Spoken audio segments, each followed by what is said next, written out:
La bienvenida a Santiago Manoukian. Él es economista y dirigente de la consultora Ecolatina.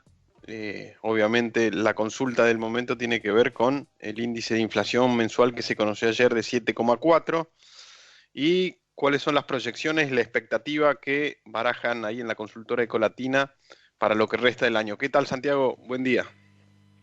¿Qué tal? Buenos días, ¿cómo están? Gracias por la invitación. No, gracias a vos por tu tiempo. A ver, ¿qué proyecciones se manejan para el resto del año? Teniendo en cuenta el 7,4 de ayer, que fue récord mensual de los últimos 20 años. Sí, si querés pongamos primero en perspectiva el dato, ¿no? 7,4% mensual, como decís, es el registro más elevado mensual de los últimos 20 años. El último había sido en abril de 2002, habíamos tenido una inflación mensual superior al 10%, en un contexto donde no se ha dado un salto abrupto del tipo de cambio ni una corrección abrupta tampoco de las tarifas. Es decir, este tipo de subas eran comunes quizás en otra época cuando teníamos estos dos fenómenos, alguno de estos dos o los dos conjuntamente. Esta inflación se acelera 2 puntos más o menos respecto al mes anterior, y cuando uno ve la inflación interanual, también es la más elevada de los últimos 30 años, desde enero del 92. ¿Por qué fue tan elevada la inflación en julio? Y creo que esto también pensando un poco en tu pregunta.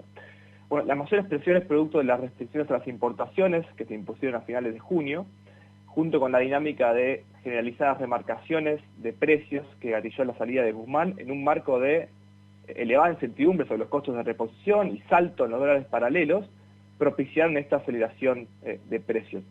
Esto es importante destacarlo porque, a diferencia de otros periodos, la suba de los dólares paralelos funciona actualmente como un claro mecanismo de transmisión para la dinámica inflacionaria. ¿Qué quiere decir esto? Bueno, que muchas empresas se ven impedidas de acceder al mercado oficial de cambios para continuar con el fluido continuo de sus importaciones, entonces pricean parte de sus productos a los tipos de cambio a los que pueden acceder, a los dólares paralelos. Entonces, eso se ejerce también indirectamente una mayor presión inflacionaria. Para agosto particularmente estamos previendo una moderación en la dinámica inflacionaria, aunque el registro va a seguir en niveles elevados. En agosto vamos a tener aumentos puntuales del 40% en colectivos y trenes en el AMBA, una nueva ronda de actualización de precios de prepagas, no menor, 11%, expensas también en torno al 8%, y todo esto se suma a una inercia que parece difícil de disipar, ¿no? En el corto plazo, a lo que se suma un mayor deslizamiento del tipo de cambio, ¿no? El Banco Central viene acelerando la suba del tipo de cambio para no perder competitividad. Entonces nosotros estamos esperando para agosto un 6%. Cuando uno piensa en los próximos meses, de acá a fin de año, en corto plazo, la falta de un ancla robusta que estabilice las expectativas, los ajustes pendientes de tarifas que vamos a tener, la reapertura de paritaria, ¿no? Que también es incorporada en las ecuaciones de las empresas para fijar sus precios, y como decía antes, un sostenido deslizamiento cambiario, bueno, van a seguir contribuyendo a una mayor persistencia de ese fenómeno inflacionario. Entonces, aún estimando una moderación en los últimos 5 meses del año, con una inflación que podría estacionarse en torno al 5% mensual promedio, bueno, estamos proyectando que la inflación cerraría el año en torno al 90%. Esto si no ocurre ningún otro evento disruptivo que produzca una aceleración importante de los precios. Santiago, para 2022. te detengo ahí un minuto. Sí. Con el dato de abril de 2002, que vos habías advertido que había sido de mayor al 10%, de 10,4.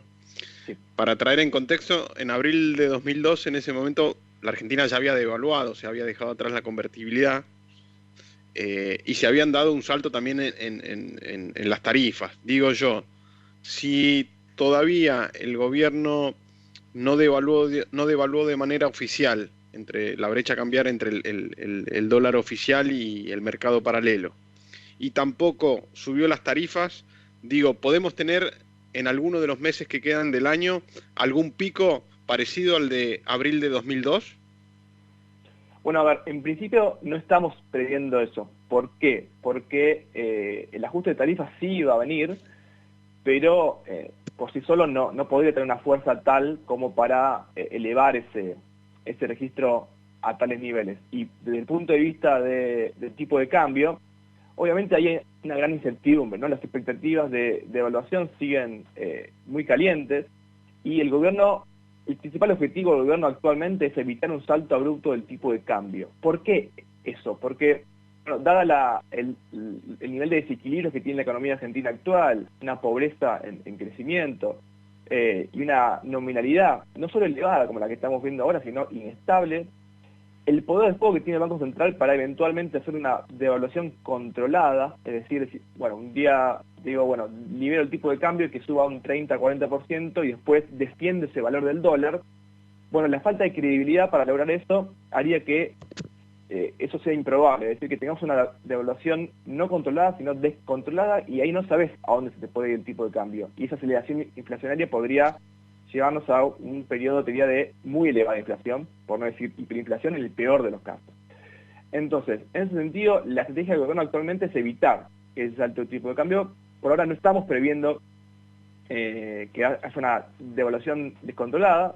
Yo creo que el gobierno ahí lo que va a intentar es, primero, intentar calmar las aguas, intentar alinear un poco el déficit fiscal, ya hubo muchos anuncios en ese sentido, y eventualmente si se alinea lo fiscal y lo monetario, podrían ir en algún momento, pero no ahora, sino más adelante, a un desdoblamiento. Por un lado es un camino, o a una corrección ordenada. Pero en el corto plazo no lo estamos esperando porque no están dadas las condiciones para hacerlo. Todavía la fortaleza política, si bien se está reconstruyendo, sigue muy golpeada. Entonces, como decís, cualquier plan de estabilización, en ese sentido que implique a una corrección de tipo de cambio, lo que va a implicar es que antes que la inflación empiece a bajar, va a tener que subir de vuelta. Porque los precios están muy desalineados. Entonces cualquier plan de estabilización lo que te requiere a vos es que tengas precios relativos alineados, tarifas actualizadas, tipo de cambio actualizado, un déficit más bajo y fundamentalmente liderazgo político. Entonces, de vuelta, la inercia va a seguir siendo muy elevada hacia adelante. No podemos esperar que la inflación vaya descendiendo en todos los meses un poco necesariamente, porque tenés que hacer correcciones, y esto es algo, me parece importante destacarlo. Nosotros, hacia finales del año pasado, antes de la irrupción de la guerra en Ucrania, antes del ajuste producto de esta incertidumbre con la salida de Guzmán, no esperábamos que la inflación se desacelerara este año. ¿Por qué? Porque justamente este año íbamos a tener que levantar las anclas cambiaria y tarifaria, es decir, acelerar la devaluación, empezar a subir tarifas, con una inercia que ya venía muy elevada. Entonces la velocidad de la inflación no iba a perforar el 50% de este año, que es el nivel con el que terminó el año pasado. Bueno, esa misma inercia se fue elevando este año. Entonces, de vuelta, hacia adelante, los factores que estamos viendo actualmente no solo aceleraron la inflación, sino que contribuyeron a añadirle un poco más de persistencia. Estamos hablando con Santiago Manoukian, él es economista y de la consultora Ecolatina. Santiago en estos días está debatiendo una suerte de bono antiinflacionario para los trabajadores registrados. Se habla de una suma fija que podría interrumpir las paritarias. Bueno, cuando hablas con los empresarios, incluso también con sindicalistas, te dice que una suma fija sería contraproducente justamente para este problema que estamos hablando de la inflación, que sería un dinamizador de la inflación. ¿Cómo lo ves vos? A ver, dos cuestiones acá, y yo una te la comentaba antes. Por supuesto que si, por ejemplo, los acuerdos paritarios se exacerbaran, si se elevaran demasiado, eso es un componente más para la inercia inflacionaria. Y eso te golpea, no te diría fundamentalmente al sector privado registrado formal, que en la primera parte del año estuvo bastante protegido de la inflación cuando uno ve el salario real de un empleado promedio formal. Bueno, su salario real en el primer semestre creció 2,5% respecto al primer semestre del año pasado. Te diría que al que más golpea es el que está fuera de esa formalidad, al que depende mucho más de las transferencias del Estado. Y ahí la preocupación es que en la primera parte del año el gobierno otorgó medidas de compensación, instrumentó una política de ingresos intentando proteger a esos sectores, pero en la segunda parte del año se enfrenta a una restricción mayor. ¿Cuál es? Bueno, la consolidación fiscal que acordó con el FMI. El gobierno no puede tener el déficit fiscal que quiere, no puede tener el nivel de gasto que quiere, sino que puede financiar. Y en ese sentido la reconstrucción del mercado de pesos sigue su curso, pero no hay margen como para poder seguir incrementando el gasto. En la segunda parte del año el gobierno necesariamente tiene que ir hacia un ajuste fiscal que va a depender fundamentalmente de no otorgar todas las medidas de compensación que se van a ir solicitando, y ahí obviamente la espalda política, el respaldo que tenga el ministro para poder ir, te diría, evitando, conteniendo esos pedidos de recomposición de ingresos, va a ser clave. Entonces, en ese sentido, las paritarias probablemente amplíen esa divergencia entre el sector formal y el sector informal, cuenta propista, como decía antes. Entonces, eso por un lado, digamos, por el lado de que te pueda retroalimentar un poco más la inercia inflacionaria, eso es cierto, y por otro lado está el lado fiscal, como te decía antes, si el gobierno se ve tentado a otorgar ese tipo de bonos, yo creo que parte de eso va a haber, es decir, lo que estamos viendo ahora, por ejemplo, con lo que se anunció recientemente para los jubilados. Planes de empleo, sí, hay cierto margen para darlo porque es simplemente intentar recomponer un poquito de todo lo perdido. Es decir, el gobierno tiene a favor de esa reducción del déficit fiscal que la aceleración inflacionaria te va a limar de alguna manera el gasto previsional hacia adelante. ¿Por qué? Porque el gasto previsional, tengamos en cuenta que ajusta con una fórmula que toma de alguna manera la inflación previa. Entonces, si la inflación se acelera y vos no actualizás fuertemente ese gasto, bueno, se te va a licuar automáticamente. Entonces vos tenés cierto margen para otorgar algunos bonos, pero bueno, no demasiados. Entonces ahí es cuando, obviamente, la impaciencia y la propia necesidad que tienen los jubilados, los perceptores de asignaciones, las cuentapropistas, etcétera, de seguir manteniendo su poder adquisitivo, va a seguir presionando ahí. Entonces hay cierto margen para otorgar algunas ayudas en ese sentido, pero igual, digamos, para poder llegar a esa meta no alcanza solo con reducir subsidios, no alcanza solo con reducir transferencias a provincias o achicar obra pública, sino también que ahí también en el gasto de prestaciones sociales, que representa más del 50% del gasto público, va a tener que haber un ajuste. Entonces, bueno, de vuelta, el equilibrio económico, político y social va a seguir siendo inestable hacia adelante. Y a ver, y vos y tus colegas economistas de las diferentes consultoras, ¿ven realmente que el gobierno tiene predisposición para hacer el ajuste esta vez? Yo creo que más allá de que haya una predisposición o una convicción, lo que estamos viendo es un gobierno que ha ido bajando muchas de sus banderas. Tengamos en cuenta, por ejemplo, para este gobierno en general, o por lo menos una facción, ¿no? La política de tarifas siempre fue una política donde se destacaba que era una política de ingresos, que intentaba proteger siempre a los más vulnerables, y el año pasado las tarifas crecieron 10% contra una inflación del 50%. Eso por un lado. Por otro lado, el déficit fiscal siempre se decía que no tenía ningún vínculo con la emisión monetaria o con la evolución de los precios. Bueno, fíjate, los primeros anuncios del ministro son: vamos a ir hacia una consolidación fiscal que tiene que ver con reducir fuertemente, o sea, ir reduciendo los subsidios económicos, lo cual significa subir tarifas, e ir hacia un déficit fiscal menor. O sea, hay dos banderas ahí fuertes que se están bajando. La tasa de interés era otra también. La tasa de interés estuvo quieta mucho tiempo durante este gobierno porque se propiciaba el crédito para la reactivación económica. Y fíjense la fuerte suba de tasas que tuvimos ayer de 950 puntos básicos, que le siguió una de 800 hace 2 semanas. Entonces, más que por una convicción, es una necesidad actualmente que tiene el gobierno de hacer ese ajuste fiscal. No hay fuentes de financiamiento, el mercado externo de crédito está cerrado, la emisión monetaria tiene límites, no solo porque ejerce presión sobre la brecha cambiaria y los precios, sino porque, aunque vos quieras salirte del acuerdo con el FMI, tenés una limitación propia de la Carta Orgánica del Banco Central, es decir, de una ley. Y si vos querés cambiar, tenés que ir al Congreso y estás en minoría. O sea, que no podés. O sea que hay límites propios de la realidad que le llevan al gobierno a esto. Entonces yo digo, no es tanto por necesidad, sino quizás, no es tanto por convicción, sino un poco más por necesidad. Hay un contexto que, a diferencia de otros periodos preelectorales donde las estrategias típicas de anclar el tipo de cambio, de mantener las tasas de interés muy negativas en términos reales, de aumentar el gasto público, bueno, esta vez no existen esos márgenes. Y creo que el gobierno lo está internalizando a la fuerza. Santiago, a ver, para los que no entendemos absolutamente nada de economía, ¿qué quiere decir primero, un país puede sobrevivir sin reservas? Y después, ¿qué son las reservas?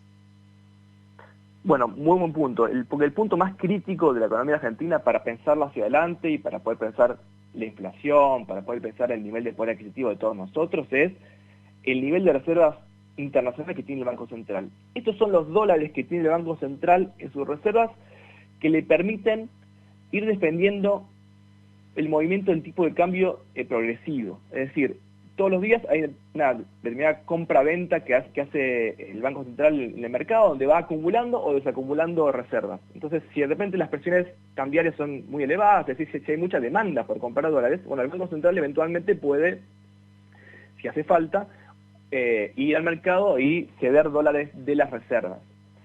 Pero llega un punto en que si esas reservas se acaban y las presiones siguen, bueno, no queda más remedio que convalidar un salto del tipo de cambio. ¿Qué significa eso? Y que vos tenés que encarecer fuertemente el tipo de cambio para que esa demanda de alguna manera se reduzca y vos puedas de alguna manera volver a comprar dólares en el mercado y recomponer esas reservas. Entonces, el punto más crítico acá es que vos esos dólares los necesitas para poder, en parte, financiar un nivel de importaciones necesario para que la actividad económica pueda seguir su curso, y ahí es cuando el gobierno se encontró con un atolladero en junio cuando restringe las importaciones, porque al mismo momento tenía que estar cumpliendo con una meta acordada con el FMI. En un mes donde típicamente vas a acumular reservas porque estás en la temporada alta de liquidación del agro, pero que las importaciones fuertes de energía que tuvimos este año te estuvieron restringiendo bastante. Entonces, lo que hay que seguir actualmente es, principalmente, más allá del ajuste fiscal, lo prioritario ahora es el nivel de reserva. Entonces, la preocupación acá es que lo que estamos viendo es que todavía siguen cayendo. La confianza acá está puesta en que los pagos de energía tienen que empezar a reducirse un poco, estamos pasando el peor momento. Entonces el gobierno está haciendo todo lo posible con todos los anuncios que fue haciendo para poder evitar ese escenario. Ahora bien, haber restringido importaciones para poder reducir esa presión sobre la salida de reservas tuvo claramente un impacto en una mayor brecha cambiaria y mayores presiones inflacionarias, como yo comentaba al principio. Estás en un momento donde el nivel de desequilibrios es tal, la fragilidad es tal, que cualquier decisión que vos tomes en materia de política económica va a tener costos importantes asociados. Pero digo, fundamentalmente el nivel de fragilidad subyacente de la economía argentina se ve ahí, justamente en el nivel de reservas, que es el que te permite mantener a vos esa devaluación progresiva que está haciendo, que hace el Banco Central para poder evitar un salto cambiario abrupto cuando se quede sin dólares, y que es la misma que eventualmente te va a poder permitir financiar un nivel de importaciones y mantener a la economía a flote. El circuito de dólares que gira alrededor de las reservas son los dólares de los ahorristas que tienen el dinero en el banco y que es dinero que circula por las reservas, ¿es así? Bueno, ahí es importante hacer una distinción.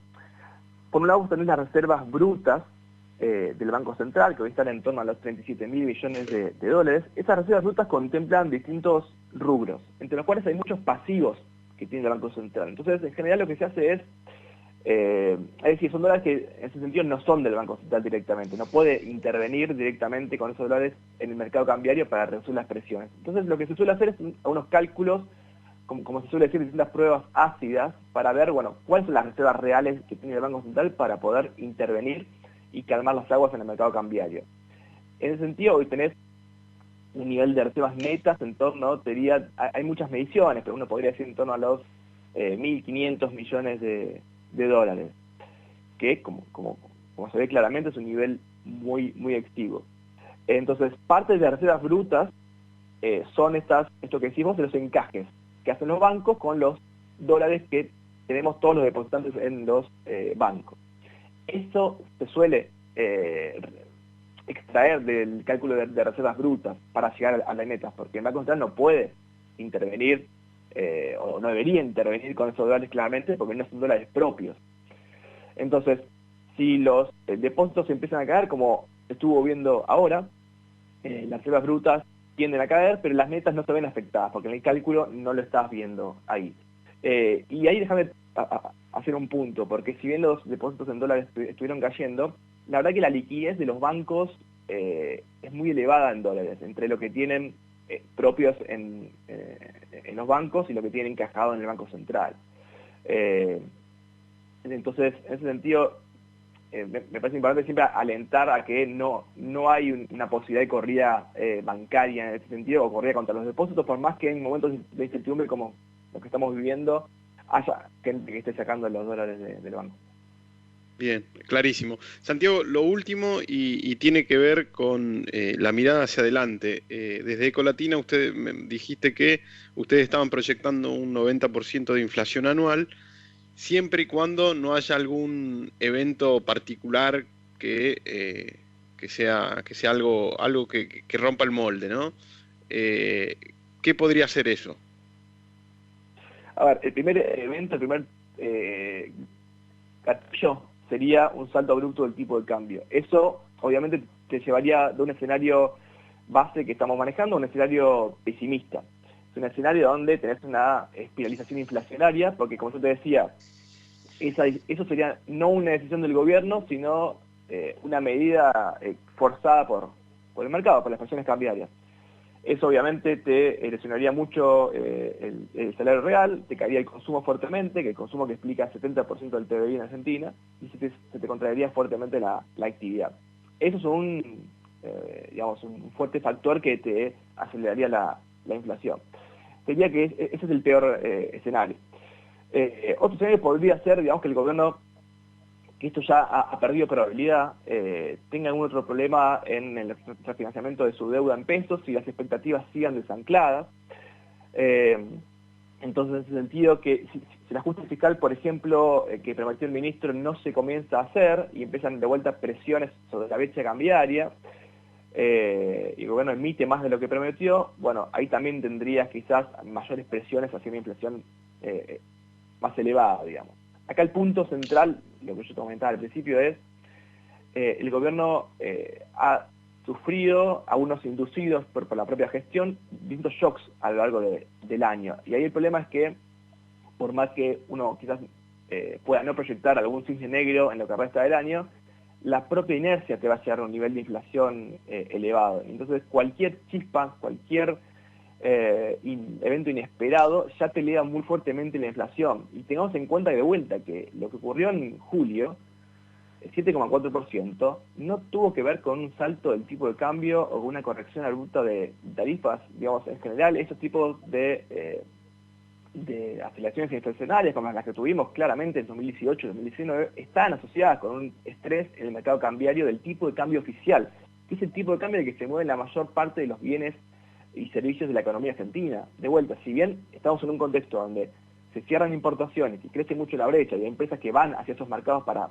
pricear sus productos, en ese sentido, digamos, de vuelta, el mecanismo tiene más ponderación que tenía antes. En general, lo que más pesa es el salto del tipo de cambio. Entonces, por más que haya empresas que estén priceando sus productos a una brecha más que al tipo de cambio oficial, si hay un salto del tipo de cambio, eso se traslada automáticamente. Entonces, en un contexto como el que estamos viviendo, lo que llamamos el pass-through, es decir, el traslado de esa devaluación a los precios, sería muy rápida. Entonces, el problema ahí es que el gobierno no logra ganar credibilidad hacia adelante, y lo que podemos tener es eventualmente un salto del tipo de cambio, primero, y después otros posteriores, porque la verdad que si te trasladas muy rápido a precio no te sirve demasiado. Entonces el gobierno de vuelta tiene que seguir con este paso de ir mostrando no solo señales, sino medidas concretas, tiene que ir hilando éxitos en ese sentido, y de esa manera puedes reducir un poco más la expectativa de evaluación. Ahora bien, y termino con esto, el nivel de fragilidad subyacente por el nivel de reservas sigue siendo tan acuciante que, no hay que descartar ese escenario más pesimista que yo comentaba antes.